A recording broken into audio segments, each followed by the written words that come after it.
to define yourself by your job? Is that what we do in America? I think it is. I think it's like when you meet somebody, you're like, what do you do? You know? Rather than like, what do you care about? What are your hobbies? Like, but I am a teacher. Let's start with that. What do you care about then? I really care about, I think, being a parent. I care about a sense of community and like togetherness and feeling like you have people that are just part of your circle, you know, that are there to support you. Because it's hard when you have like, if your family lives far away or just the way our society is now, so like individualistic. Oh, I do it myself. Like it's very much like, you know, you're in your own little bubble. But I really care a lot about building a sense of community and togetherness. I don't know. I just think that gives you purpose. You need some purpose outside of yourself. Is that why you think you chose teaching as a profession? Probably. So I'll start there. So growing up, my dad, all he ever talked about was how he wanted to be a PE teacher and how he thought it was the greatest job. And like we had family friends and they were both PE teachers and that was like the dream. And so from very early on, that's all I knew. I was like, oh, well, I guess I'll be a teacher, because he never got the chance because he didn't graduate college and kind of, you know, went down this other path. And so I felt a little bit of, I don't know, kind of pressure for like, okay, well, let me kind of fulfill this dream. And I always loved children. Like I just really liked little kids. And Did you grow up an older sibling? Did you have little kids around you? I didn't. So my mom always joked that I should have been the eldest child because I was always navigated towards like little kids. Like I remember my niece, Natalie, who you've met before, being born, and I was 10, and I was so excited to have like a baby in the family because I was the youngest of 3 children. And I don't know. I think there was just something, I think because I had so little power as like the youngest child, I was always just kind of told what to do and tagged along, whatever. I just really liked having that little bit of like authority of like, oh, I get to decide what we do and I can take care of you. And like, it would just, started from a young age. Does your daughter ever play teacher? You know what? She doesn't really. She plays home, like house, like I'm the mom and you're the dad and you're the little brother. She plays that, but she hasn't really played teacher. And I think she knows that I'm a teacher. Like I've, obviously talked about it. I've brought her to my school. But it'll be interesting when she gets into kindergarten this year to see like if she kind of gets it a little bit more, just because she'll be in kind of the same setting. That's totally fine. So our daughter plays teacher all the time. Yeah. She loves bossing her stuffed animals around. So we'll see how that comes out. I'm just like, what? She also does the family thing. Yeah. I'm the baby, you're the daddy, blah, blah, blah. Yeah. I'm like, okay, what does that mean? And then she just is in her own world. But yeah. Isn't it so cool though to watch, because it gives you an insight? Like I remember watching her in the driveway and she was like, everybody in line, feet on the line, don't step out. Like she was like very direct, and I'm like, this must be exactly what your teachers sound like. Like you can just find out so much about like a child's experience at school just by like watching how they play at home. Yeah. Like listening to her, I was like, oh my God, like it was so cute. Let's dive into that a little bit. So you work in elementary schools, right? It's not called ESOL anymore, or is it? It's not. Okay, so let me give you a little bit of background knowledge because it's kind of weird how I got here. But I went to University of Maryland to be a classroom teacher. So majored in elementary ed. That's all I ever knew. I was like, this is it for me. And graduated in 2008. Didn't really know where to start with it and just got a call saying, can you be a long-term sub for a 3rd grade classroom? And I was like, sure. Just fell in my lap. I'm like, why not? So that landed me in PG County at Hollywood Elementary School, which was just the best start to teaching that I could have ever had. Like really little community school, awesome principal, just great teachers. It was like everything I imagined teaching to be. And I was like so thrilled to be doing this long-term sub, which in my opinion is one of the hardest jobs for people that don't know about it, like you. A long-term sub? A long-term sub. So, you know, if somebody goes out on maternity leave or if they're out for disability or whatever it may be, you jump in and you are the teacher. You do all the lesson planning, all the parent conferences, all the grading, except you get like, you know, half the pay, right? And it's really hard because you're getting thrown into a class that already has like structure and routine, and then you got to kind of just like pick up, and it's not really your class, but now it is for 3 months. So that's where I got my start. And then the position was about to come up on its end, and my principal was like, hey, we'd really like to keep you. We don't really have a position for you, but we'll just keep you on as like a sub, and you can just like help out with whatever we need. And I was like, okay, great. And then at the time it was called ESOL, or ESL. So English is a second language. And she was like, hey. What was the O for? I'm just curious now.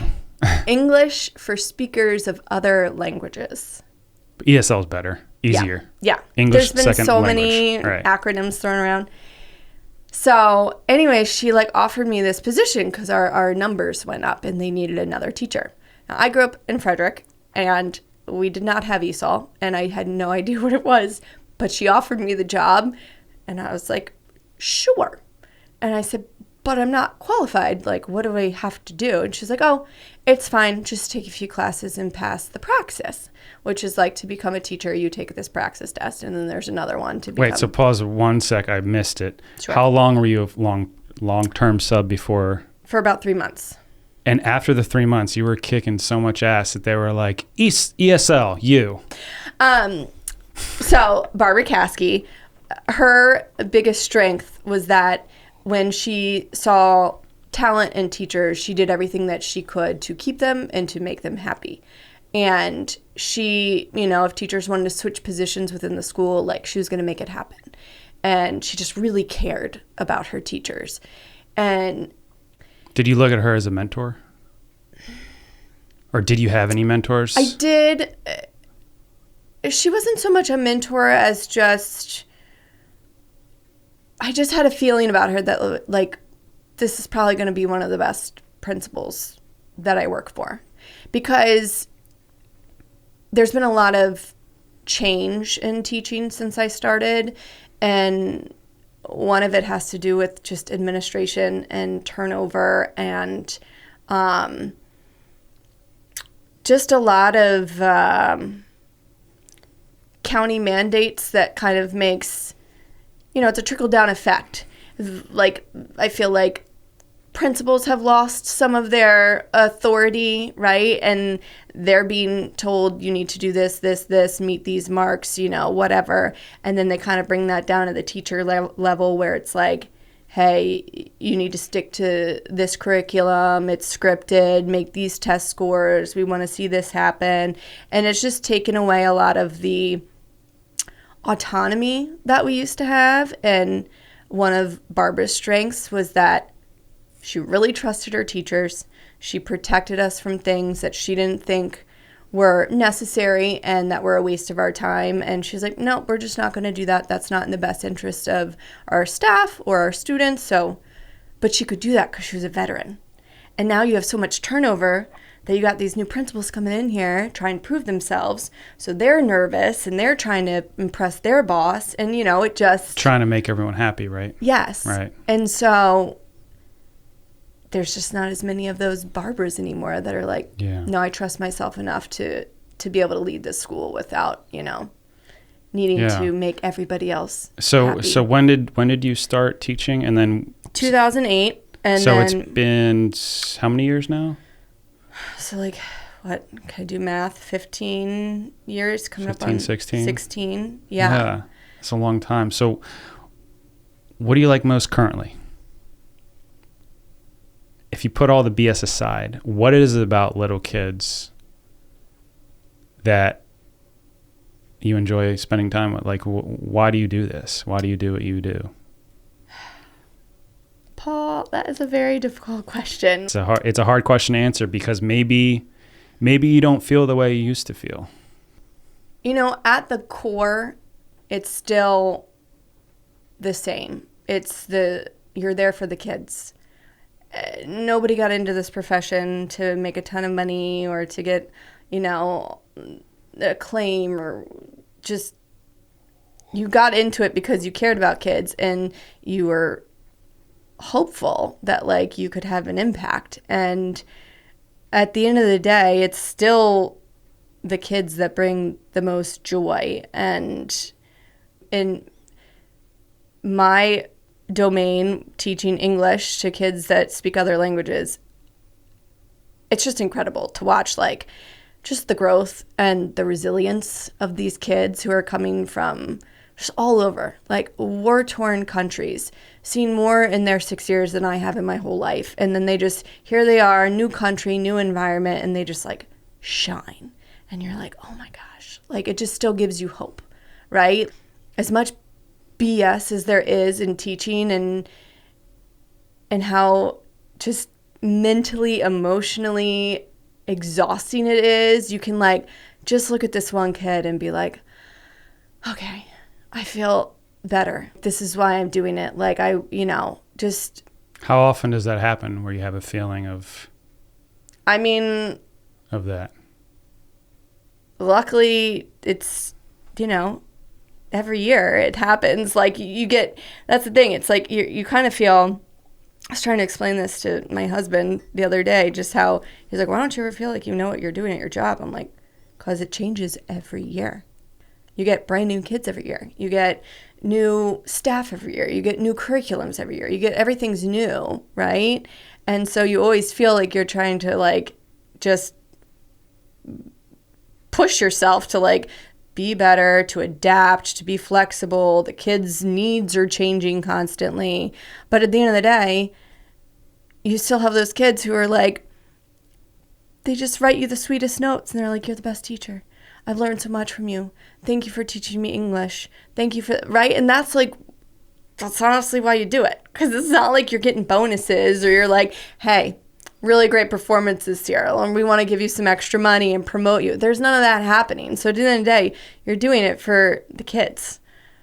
And they're just, I don't know, they just continue to amaze me. And I think that when you really stop and take the time to, like, listen to them, like, sometimes I'm just learning so much more from them than I am from anything else, because, I don't know, kids are just incredible when they, like... What do you take from work and what do you bring home from work? You're learning all these things about all these different personalities and children. You have your two kids, right? Yeah. Mm-hmm. How old are they? So I have Olivia, who's 5 and about to start kindergarten in the fall. And I have Cameron, who's 2, almost 3 years old.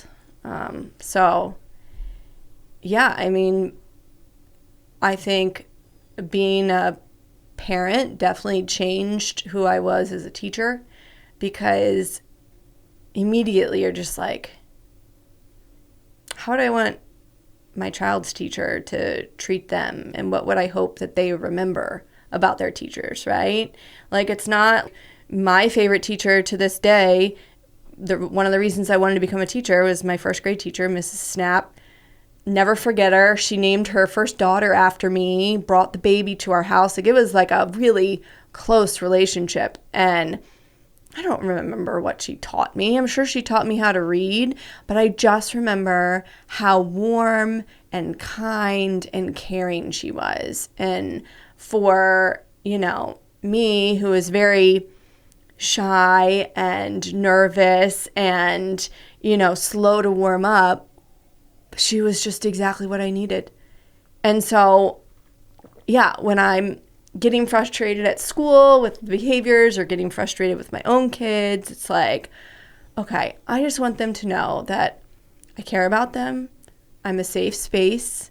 I'm going to get frustrated. I'm going to, get upset, but it doesn't mean that I don't love them and I don't care about them, but, like, I'm still learning, I'm still growing, and, I'm trying my best, and I'll be, the first to apologize when I make a mistake. Like, I think that was a big thing. At school, it's very easy to lose your patience when you're trying to, corral, like, a bunch of first graders and get them to sit down and write a paragraph, and you're like, oh God, it's like, and it's easy to kind of get frustrated, and you're like, okay, what's most important?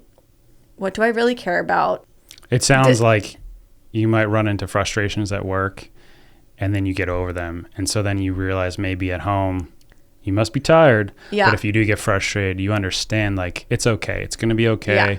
If I mess up, just apologize and move on. Keep it moving, right? Well, I remember that is probably one of the hardest things about being a new teacher is classroom management, because you're so scared to like lay down the law, right? Those first few weeks of teaching, you need to be strict, you need to be stern, like you're trying to set routines that are going to, last the whole school year. And you need to run a tight ship when you're dealing with that many different kids. And it is really hard work. And you can be very hesitant to be firm, right? It's like, oh, I want them to like me, and I don't want them to think I'm a mean teacher, and like all those kinds of feelings. And then you're like, no, kids are very resilient, right? Like they come in the next day like nothing happened. You might have yelled at them the day before, and they come in, they bring you a note, and they're like, hey, like, and it's like I just learned to leave everything that happened that day, like good or bad. Tomorrow's a new day, fresh start. We can do better tomorrow, right? And I think I try to do that with my kids too, because nobody prepares you for this. Like kids they can bring out the best in you and they can bring out the worst in you. Mm-hmm. And sometimes you really feel like you just have no idea what you're doing, right? Yeah. And you're just like, okay, well, at the end of the day, if they just know that I am consistent and I'm stable and I care about them and I'll continue to be there, like that's the most important thing, I think. Do you think you feel that way because of how your mom or your dad raised you, or? I think so. I think when I think back on my childhood, I just think about how they always showed up.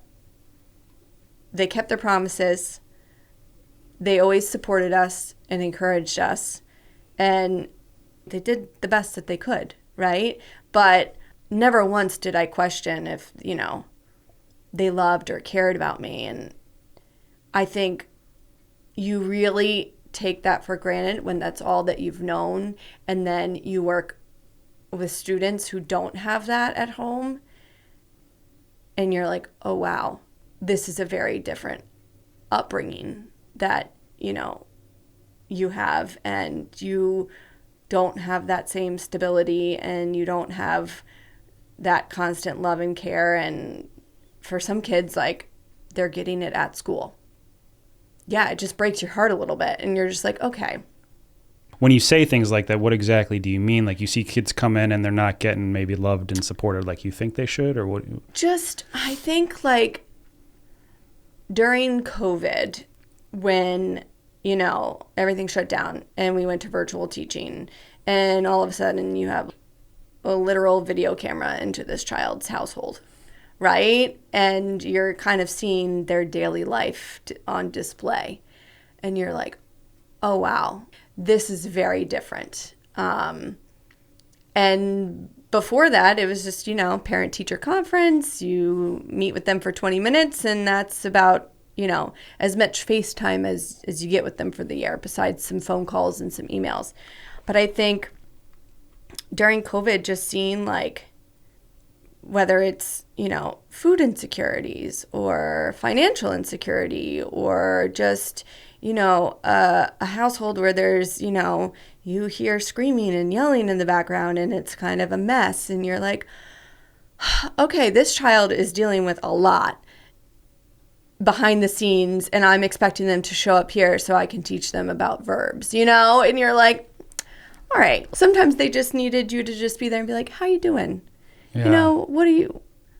I think what's going on with you? Like, I can only imagine that was probably the worst year of teaching in modern history. I don't think we've ever experienced anything like it, where you have to have 5, 6, 7-year-olds just sitting on a computer all day, and you have to listen to the little face on the computer. I will never forget it. Like, it was March 13th, a Friday, and they said, hey, we're going to close down for the next 2 weeks. We don't really know what's happening, but take home your computers. And we're like, oh, sweet, 2-week little mini vacation, and then never went back. I mean, by the time we got back in there, our calendars still said March 13th, 2020, and I didn't go back in until, the fall, September 2021. You were gone for a year and a half. When they went back, I was pregnant with my son, and they didn't know if it was safe to get the COVID shot. And I was considered, just it was a health issue. You're at risk. I get it. You're right, pregnant. There's a lot of unknowns. Yeah. Right. Yeah. So they were like, you can stay virtual. And so I did until I went back in the fall. And I think teaching is very much separated between pre-COVID and post-COVID now. The amount that has changed post-COVID is really hard to wrap your head around. I mean, when I started teaching, you focused on the academics, and that was pretty much it. And we've got, social emotional learning embedded in the curriculum. We've got trauma-informed teaching because so many kids have experienced so much trauma. Every classroom now has calm corners because we have so many big behaviors that we've never seen before, and so many kids who came back with speech issues because they, weren't socialized for all of that time, or, kids that the attention span's not there because parents were trying to survive and they put their kids on screens, right? Like, we were all trying to work from home with our children there, and everyone was trying to do the best they can. But I mean, we are just now, I would say, trying to get back to normal, but it is still, we still feel the aftermath. You're still feeling the ripple effects, yeah. Yes. And what are these big behaviors? You said that. What do you mean by that? What are these outbursts, or what are we talking about here? I had a student this year, and he just constant dysregulation. So he would get set off. It could be him being in the cafeteria, right? Just too much noise, too much going on, and he would become dysregulated and would become violent. And, it took all of our staff to try to calm him down, try to help him through it, try to help him not hurt himself or others. And you're seeing this in a 6-year-old child, and you're just like, where's this coming from? And we all just feel unequipped, right? We don't have training until now. Recently, they've been making us take, trauma training and how to deal with these different kind of needs that we just didn't see before.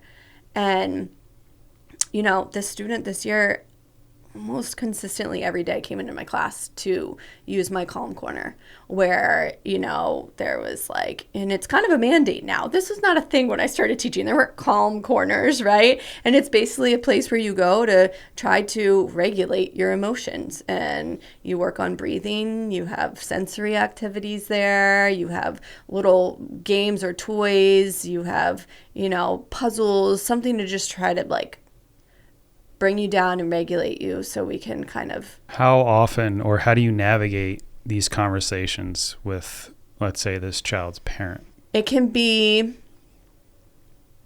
really difficult if the parent is unaware or is not seeing these behaviors at home, or maybe doesn't want to acknowledge these behaviors. That can be a really hard conversation to have, because you can only share what you're seeing in the classroom, right? That's all I can control. I don't know, what's going on at home, and you only know what they are willing to share with you. So it can be just really difficult to figure out, what is it that this child needs, and where is this coming from? Do you ever get defensive parents? Yes. Often? Luckily, not often. It's not like every parent's coming in here being like, my child's fine or something.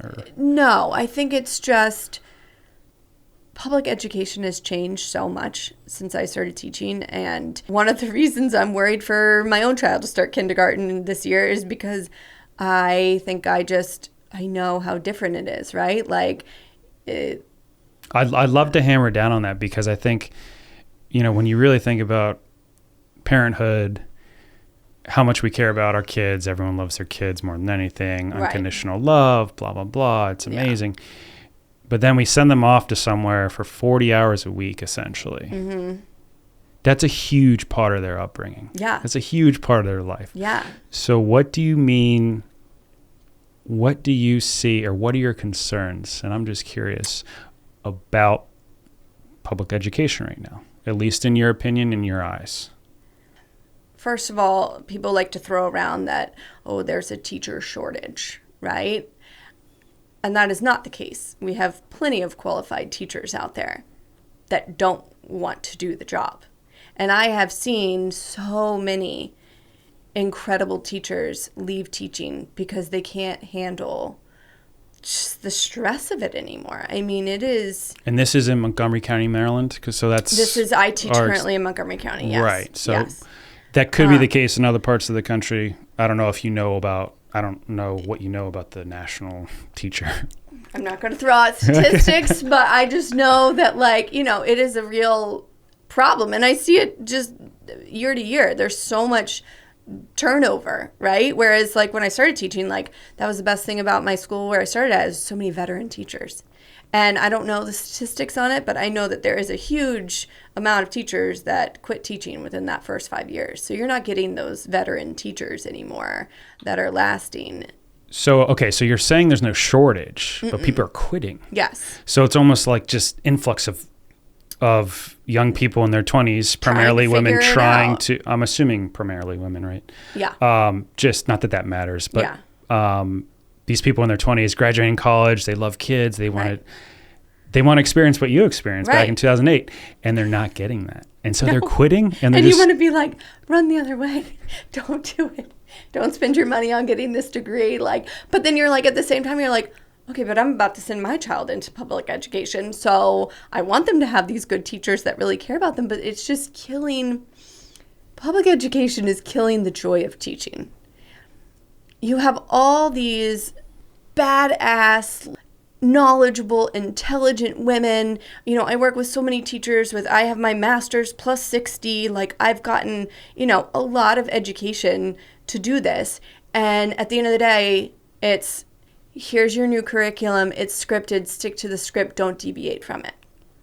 So you're taking away, the reason why we got into this, right? Because we're competent and we know how to we know what these kids need, and we know that this isn't it, but we're mandated to do it because you're going to be giving an assessment on this in a month and they better be prepared for it.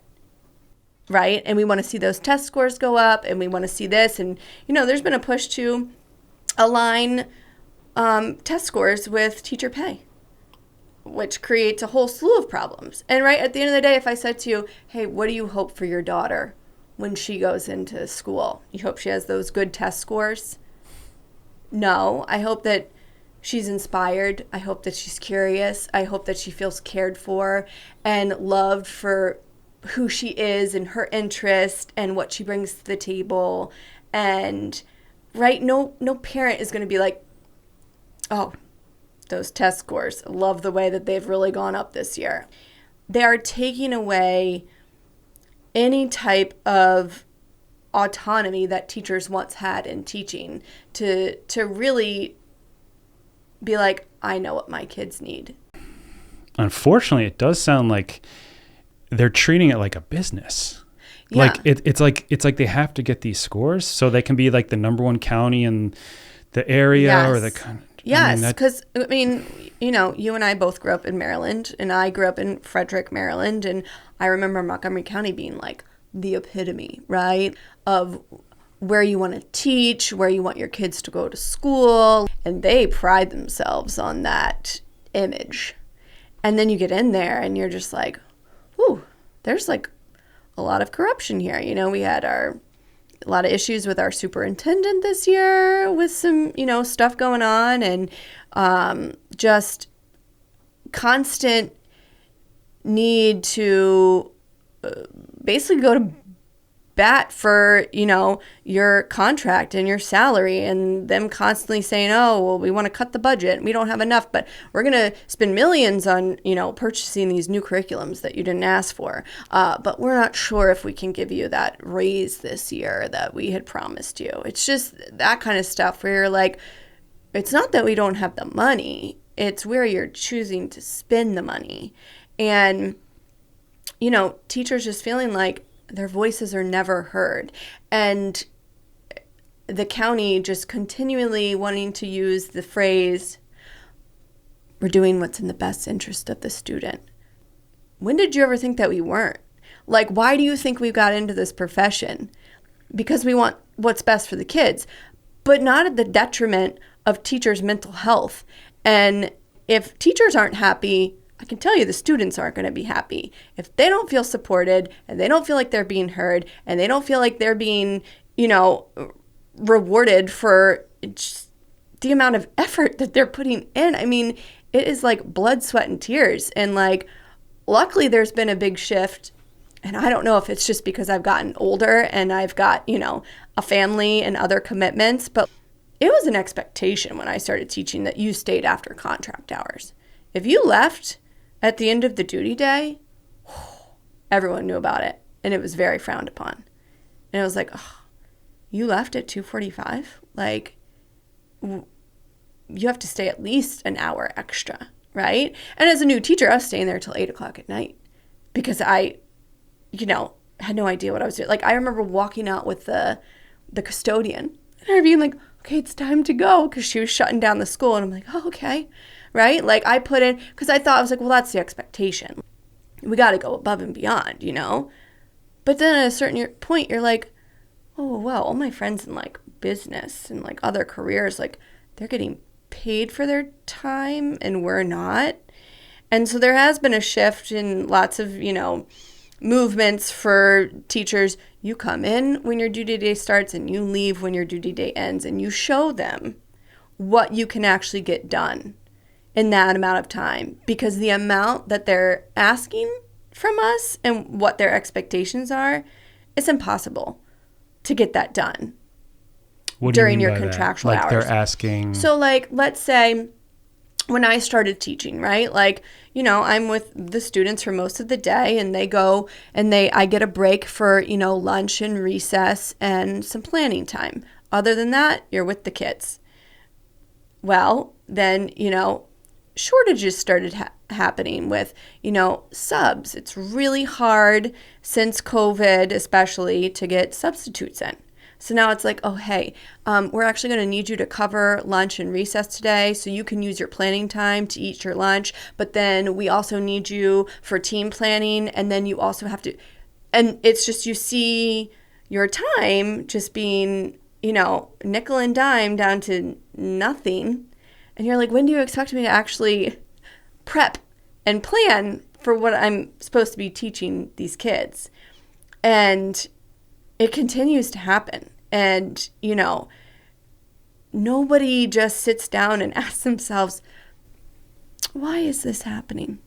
Why don't subs want to come into classrooms anymore? To the point where I have subs emailing me and saying, is it a virtual position? And I say, no, we're back in person teaching, so you're going to have to come into the classroom. And they're like, oh, no, thank you. You have to find your own subs. If it is personal leave, you need to find a sub.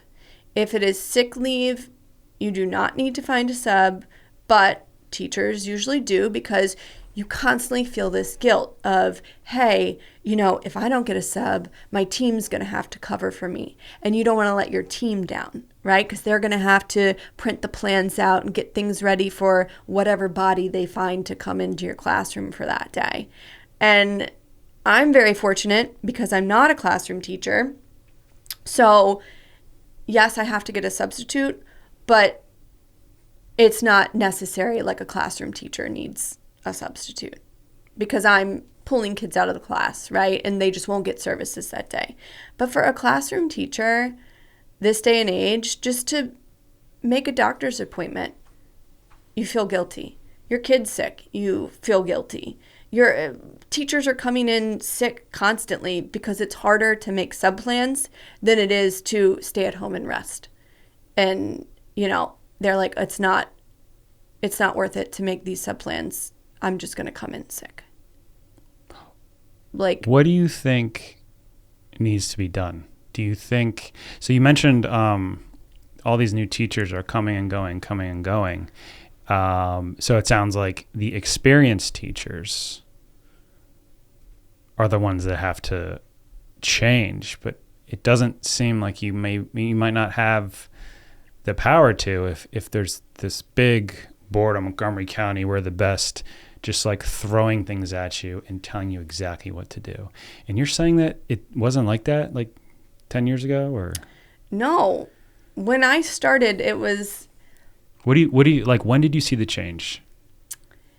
When did you notice a change where you're like, this is not cool, I'm not enjoying this?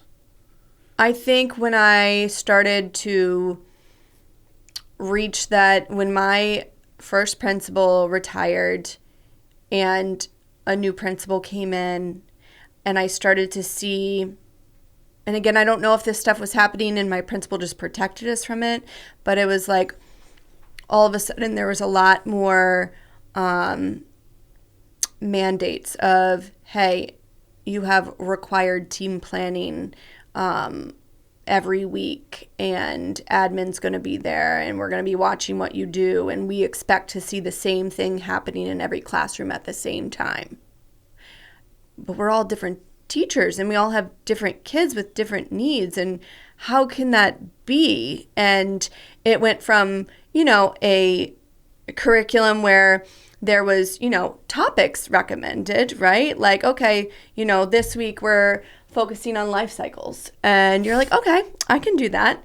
And now it's like, oh, today you're talking about this and this is what you're going to say. And it is literally, you open the book and it gives you an actual script of what you're supposed to say and what you're supposed to do on any given day. And it just makes you feel like it's just a lot of hypocrisy. You want to mandate all these planning times and you want to hear everybody speak up and give their opinions and have something to say, but then don't deviate and don't do anything different than what's in this curriculum.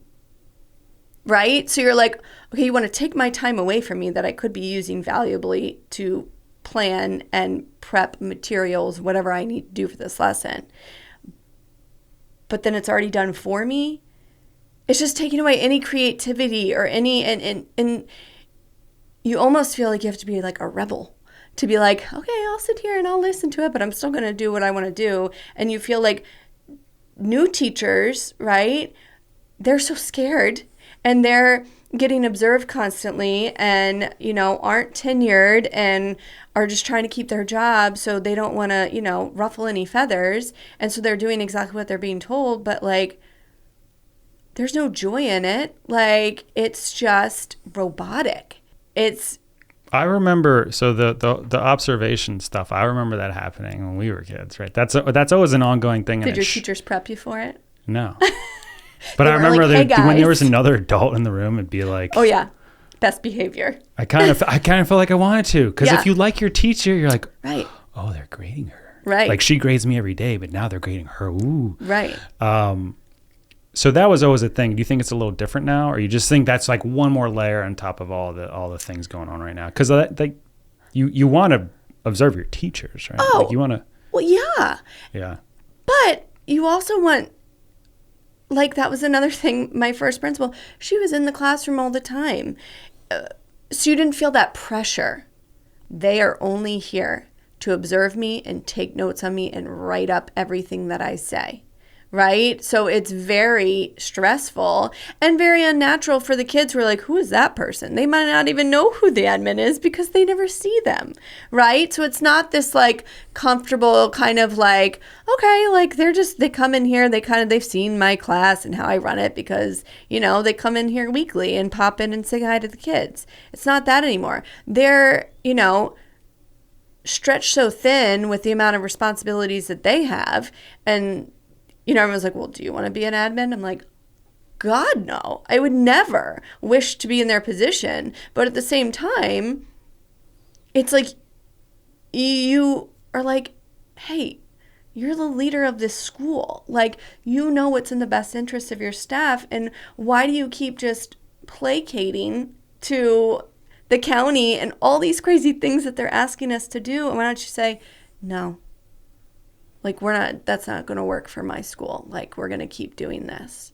Right? And you just wish that they would like. You think people are scared to lose their jobs?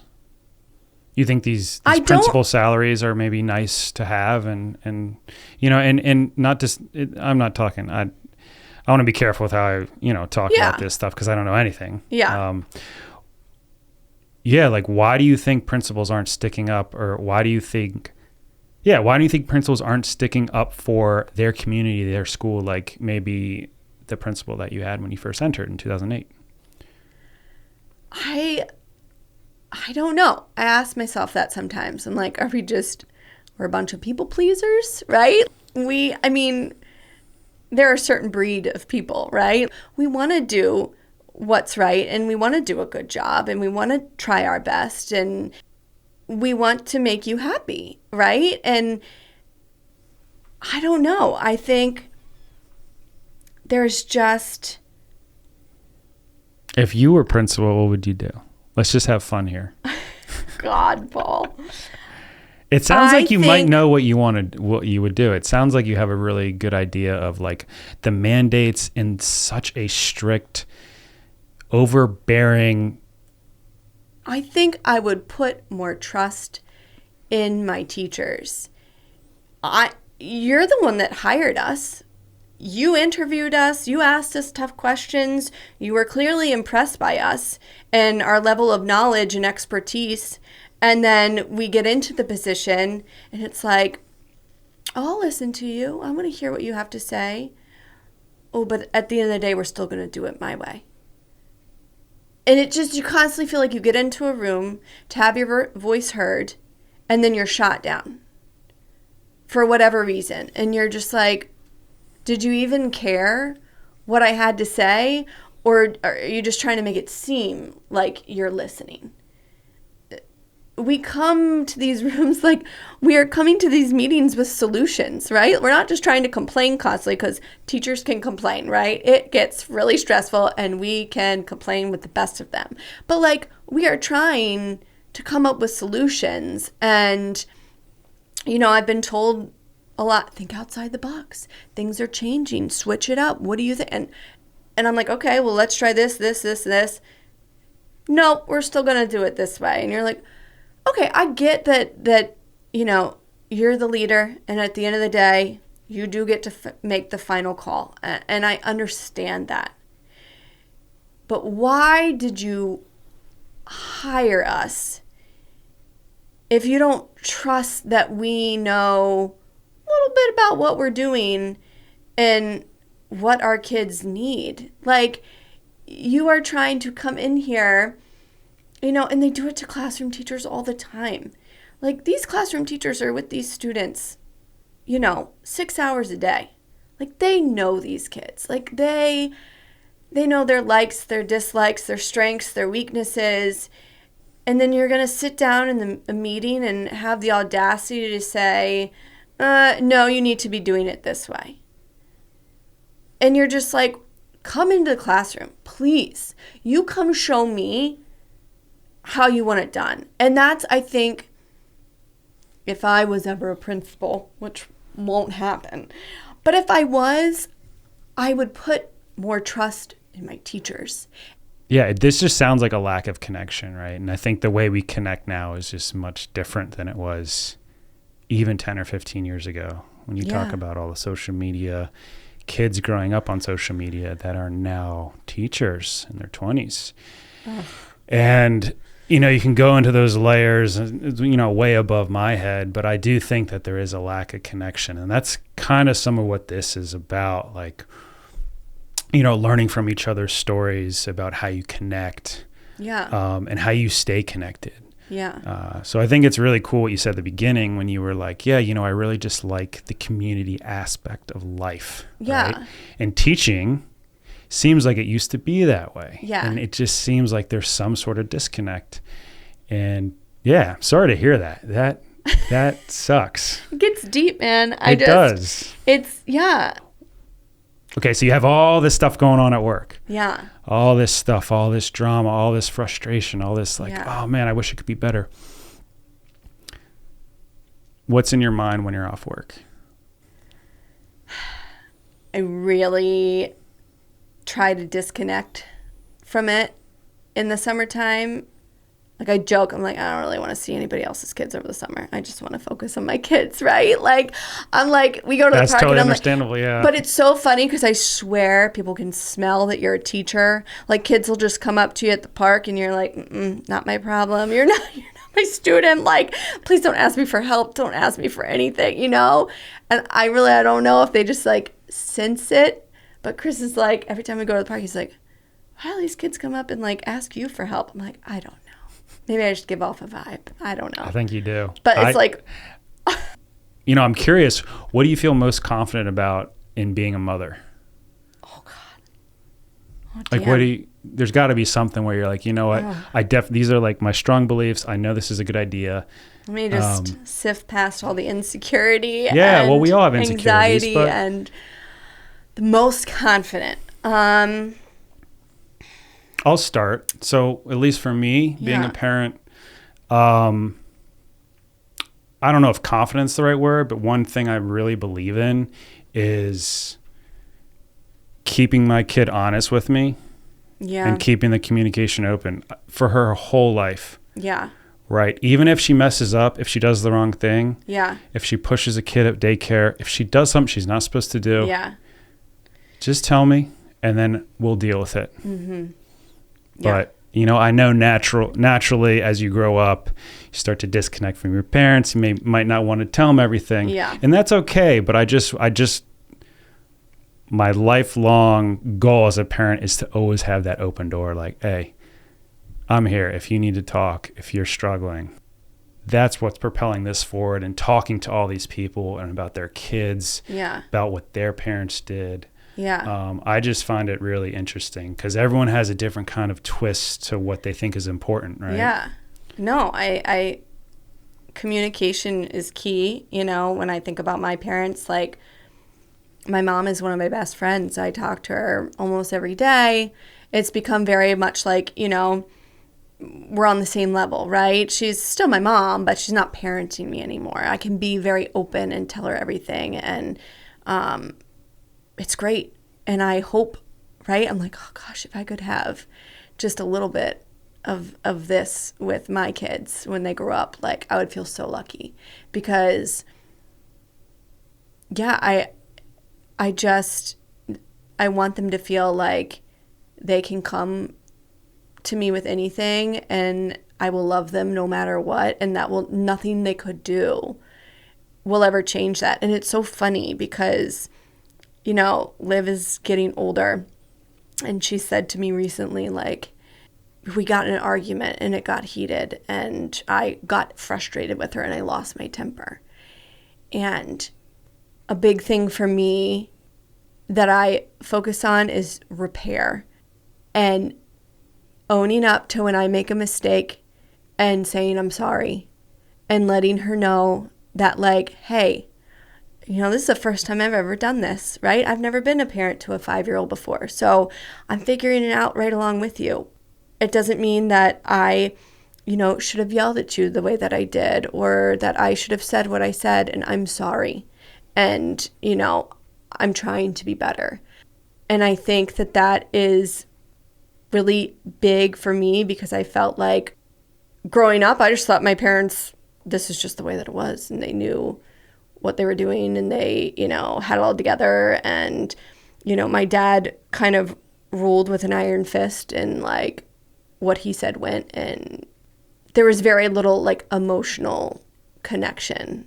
It was like, you do what I say because I said it. I don't want to do that with my kids, right? Like, I just don't want that same relationship of just like fear-based, right? Like, I want them to know that like, I'm right here with you. We're figuring this out together. Like, I'm not perfect. I don't always know what I'm doing, but I will continue to show up for you, and I will continue to care about you. And, I'm going to admit when I'm wrong.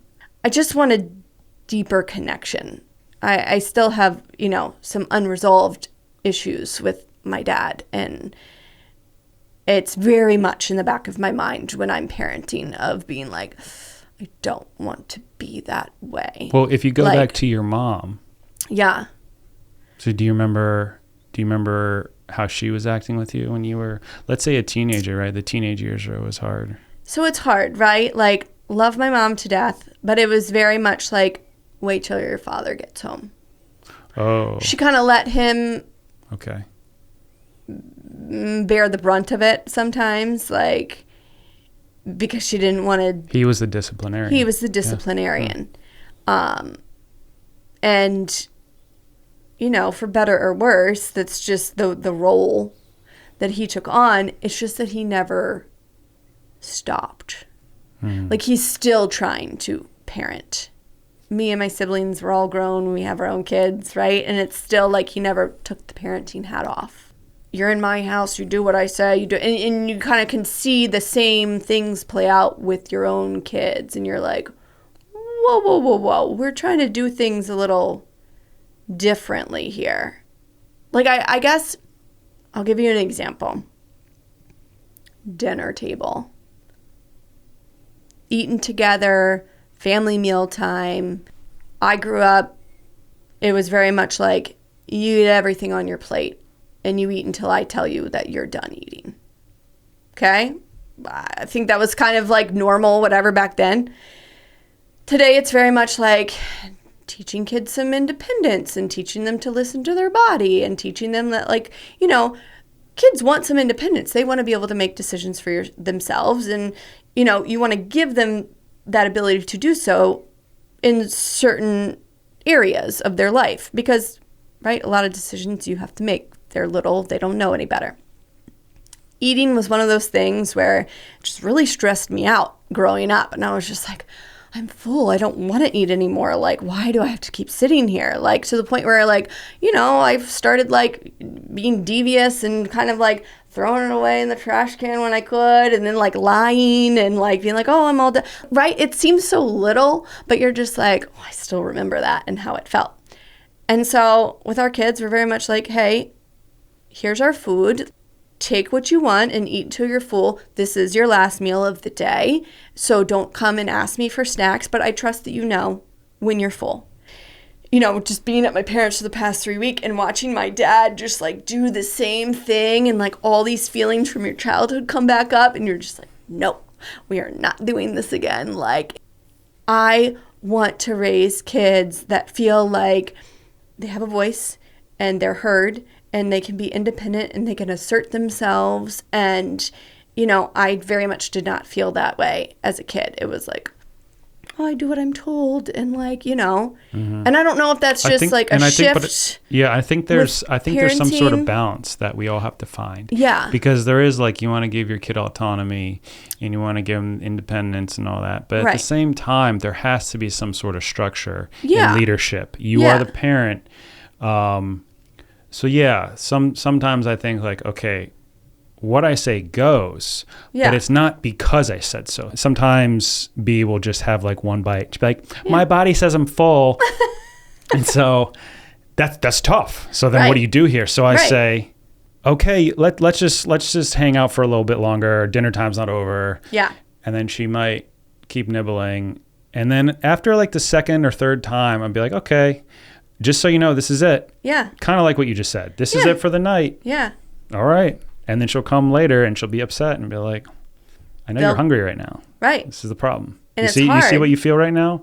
You try to Yeah. But then they learn, right? But then they Breakfast will come tomorrow. You're not going to starve. Right. You'll be okay.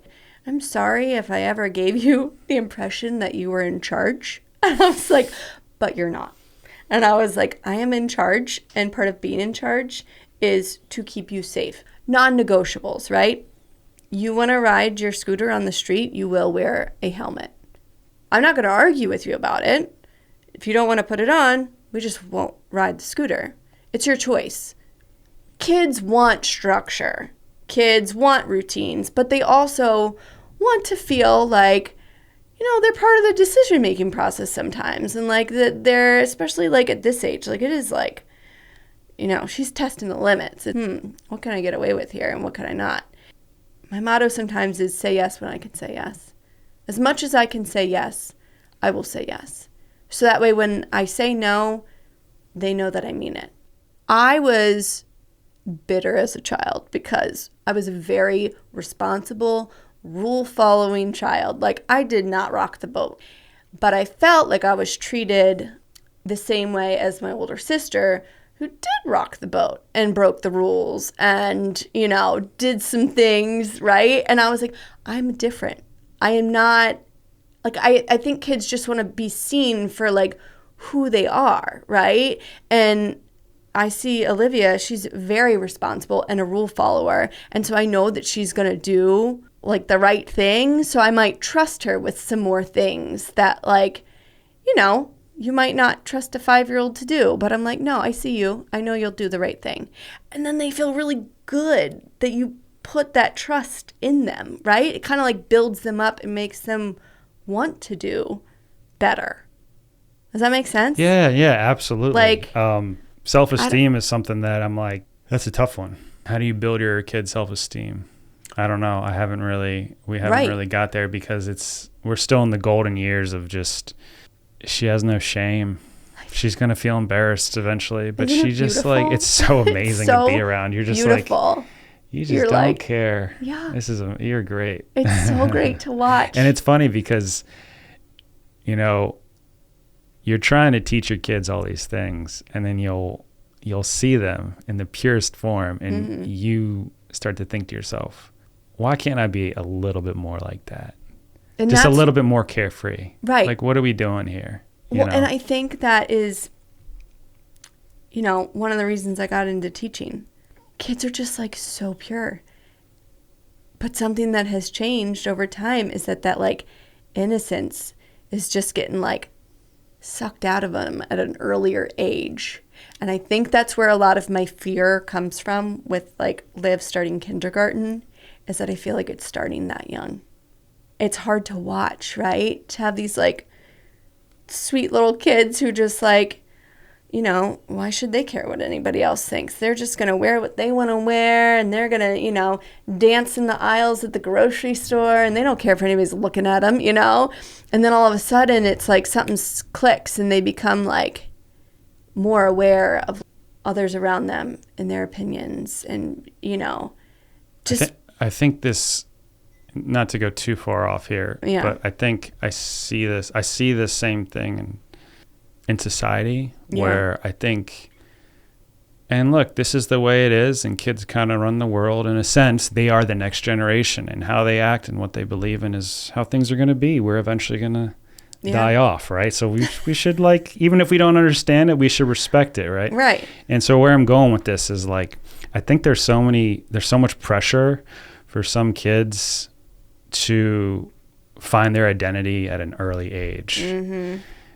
And that is I'm a little confused with that situation where there's like a lot of, I definitely want to make sure our kids are educated about race, sexuality, all that stuff. I wonder if sometimes it's a little early.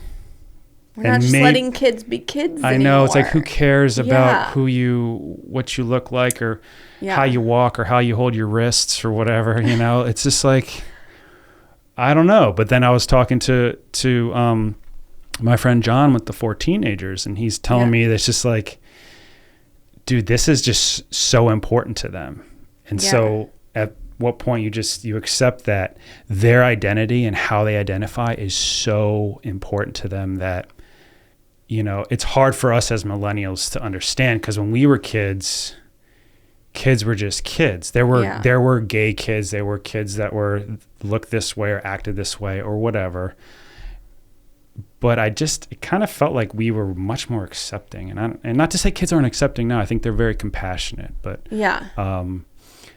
those are just kind of my thoughts. I know you are with kids every day. So what do you see?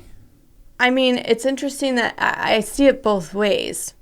On some hand, I think that kids are more accepting because they see so much more, right? Like you see kids like standing up at an earlier age, going to these, rallies and using their voice, and, with gun violence or gay rights or whatever it is, you're just like, oh, wow, like we've got kids at the forefront of these rallies. Like, that's crazy. And with the self-identity, just, trying to find yourself, I don't think it's that, like, we're all trying to find ourselves, right? Like, we all trying to figure out who we were in high school and everything. But I think it's just the fact that not everything was filmed constantly, and there wasn't pressure of social media. Like you could go to school, right? And it could be stressful during the day there, during the school week, right? Like the drama, whatever.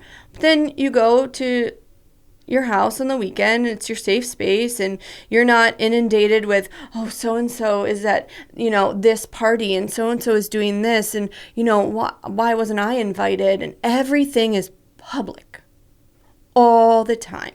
Everyone, it's just like a constant blog of your life, and you're constantly feeling less than, and, well, I'm not doing enough, and look at, like, they have all these friends, and I'm just sitting here at home by myself, and it's just like in your face all the time.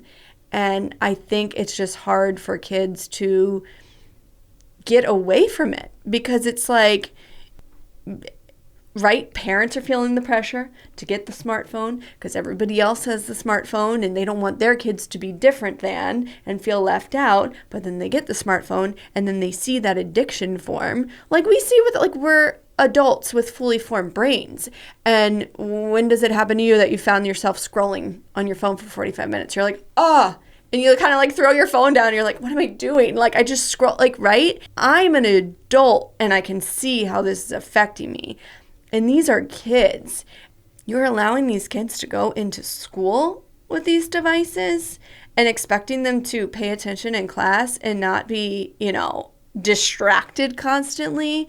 Like, I know that there's, a big push right now to, like, ban phones in schools, pushing back the age to when kids should get phones. It almost feels like, smoking or alcohol, right? Like an age mandate. And I think we're realizing, like, really what it's doing to kids' mental health. Kids just can't be kids. They cannot get away from all the noise like we did. It was so different. Right? Are you seeing, there's no way you're seeing phones in elementary school, are you? Kids have smartwatches that they talk to their parents on. They have phones. And I'm pre-K to 2. And I'm not even pre-K to 5. I'm pre-K to 2? To 2. Second grade? Yeah. There's no way a second grader has a phone. Yeah. Yeah, they do. What are we doing? Who are these parents? What do they think is... Where do you think your child is? Your child's they're here. At school. I know you're worried. It's like, okay. It's all right. Like, they, and I feel like we're part of the problem. Like I think smartphones are going to be the cigarettes of the 80s. Is that when they... When was the twist for cigarettes being like, these are awful? I feel like they were still, like, cool. Like, they were being advertised on the Super Bowl until when, right? It's like, when was it socially acceptable? And they're like, wait a minute. Well, I remember it still being a cool thing in high school to try, like, a cigarette. Like, my friends smoked. Yeah, I mean, I did too. Yeah. But they were still like, you really shouldn't do that. Yeah. It's not like, and maybe we'll see that. Maybe by the time our kids are teenagers, maybe they'll be, hopefully they'll be like, I really our kids will be like, hey, cell phones, like, let's stop using them so much, right? But only one can hope. It's a double-edged sword because people are making a living off of this, right? Off of social media. It's not going anywhere. It's not going anywhere, but I do think that we have a responsibility to protect schools. I really do. I mean, I just think it's absurd that it's like My mom used to be a secretary in middle school, and they had BYOD day, bring your own device day. And I was like, what the heck is that? She was like, kids bring their own device and like they use them for learning. And I was like, okay, so here's what you're doing. You're just widening that gap of kids that have the device and kids that don't have the device. And who doesn't have the device? The kids without the financial means, right? And we saw that during COVID. Everyone's propped up on their Chromebooks all day. And, you know, the kids that had the means, well, they got in private tutors during this time. They got all this extra help. And then these other kids, they didn't have internet at home. They couldn't log on. They just wouldn't show up because nobody at home knew how to work their computer. And they all came back and you're like, oh my gosh. Like you could just see the divide. And the fact that we are giving assessments on Chromebooks in kindergarten, we want kids to learn how to like read and write in kindergarten, so why aren't we giving them tests on paper to help promote those skills? It just starts so young. And I think because we were so reliant on technology for COVID, it's like that just became the new norm and we never went back. I have a real issue with screen time and just the amount that kids are on screens. And it's so funny because last year, you know, at one of our meetings at school, it was like, okay, so there's a real focus on, you know, less screen time in school now. We're like, oh, great, we can get behind that. Wonderful. But then the county just purchased all these new Promethean boards that we're supposed to use to create Google Slides of our lessons throughout the day. So we're like, okay, so you expect us to always have slides up to show what we're working on, but you don't want them looking at a screen all the time. But then you also just bought all these new Chromebooks and spent all this money on this technology. But hey, don't use it too much. Like it just goes back to that, like you're telling us one thing, but then, you know, doing another. I think you need to go to private school. Yeah. What are you hopeful for? Like, or what brings you hope? What, you know, there's got to be some sort of like something you see, and when it comes to being a teacher in public school, or kind of just the broad picture. Like, do you see any sort of slivers of hope here? No hope, Paul. There's no hope. We're just doomed. Oh gosh. Sometimes it's hard. It's easy to see what is going wrong. I feel like I'm so pessimistic. I'm not. No. You're just speaking your truth. And if that's your truth, that's your truth. I'm just wondering if there's, you know, and I know that's a hard question to answer, but, you know, if we think about it for a sec, what do you see in kids? You know, you said one thing. You said it's really amazing to watch the kids that you deal with that are going through the ESL program that are extremely resilient. Mm-hmm. Do you see that on a wider scale, or is it only with the kids that have been through a lot? Do you know what I mean? That's a really good question. I mean, I think kids are naturally resilient. And I feel like, I don't know if you and I talked about this or if it was somebody else, but we're like, oh, how do we build, you know, resilience in kids that, you know, we're giving them this kind of cushy life, and, you know, what hardships are they really going through? I feel like every day we're building resilience in our kids, right? Like there's constantly going to be things that happen that are hard, whatever it may be. And I don't know about you, but watching the Olympics right now, oh my gosh, just the epitome of resilience, right? And I think the odds are stacked against them, and like they just persevere, and they still, I don't know, they just, I feel like I want to like keep the love of learning alive and the curiosity and just finding what it is you love and your passion and what you enjoy, and like go for that. Like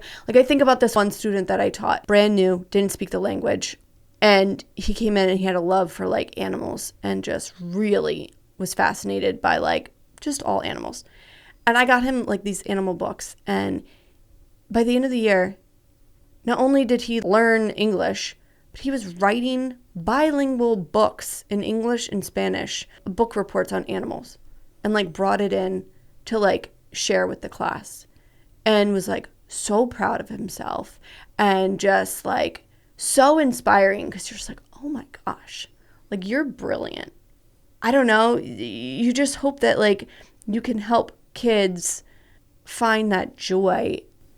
Keep them curious. Keep them curious and not kill it. And I think that's my biggest fear, is that like public education, like I don't know what private education is like because I've never done it, but it's just, it's so much like you're just trying to like keep everybody on the same track, right? And like that's not how life works though. Right. That's not how humanity works. It's like we're just trying to, I don't know if you heard about like when Rockefeller like made public school a thing. Yeah. Which, I mean, public school is definitely very important because it's expensive to send your kid private education.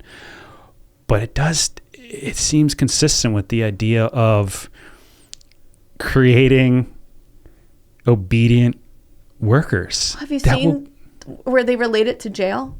Have you seen that? It's like, it's terrifying. It's horrible. But it's like, they show like the meals in jail versus school. Same. They show like a cell versus a classroom. Very similar. Granted, we try to make our classrooms warm and inviting and beautiful. But it's like you are trying to get all these people to do the same thing at the same time on your timeline. And, you know, it's a very like go, go, go, go, go. Right? There's very little time for kids to like speak up and share like what they want to learn about. Like it's like, oh, we want, you know, student-led classrooms. But then it's like, oh, but you better do everything in this book. And you're like, okay, so when do the kids have a time to speak up and share what they actually want to learn about? Because you just told me that I have to teach all of this. So there's no real, you know, but yeah, you got to look at it. I'll find the video, but it really was like, they just were comparing all these things between a public education and jail. And you're just like, oh my gosh. And we really are just setting them up to be like obedient little worker bees and like, I don't know. Well, I think your children are lucky to have you at home because you see all this. And so no matter what they go through, you're always going to be there. Yeah. And they're going to be fine. I think they're going to be good in your hands because you seem like you know a lot about child education, and that's great. I don't. I'm just trusting that B School is great, and they seem to be pretty good. It's better that way. But yeah. So, Emily, thanks for coming over. You're welcome. So much fun. I hope you had a good time. I did. This was less scary than I thought it would be. Yeah, you brought your laptop. You had all your notes, which is really very teacher-like of you. It's very cool. I know. But yeah, thanks again for coming over, and I'll see you on the street. Oh, yeah. Can't wait. Scooter ride.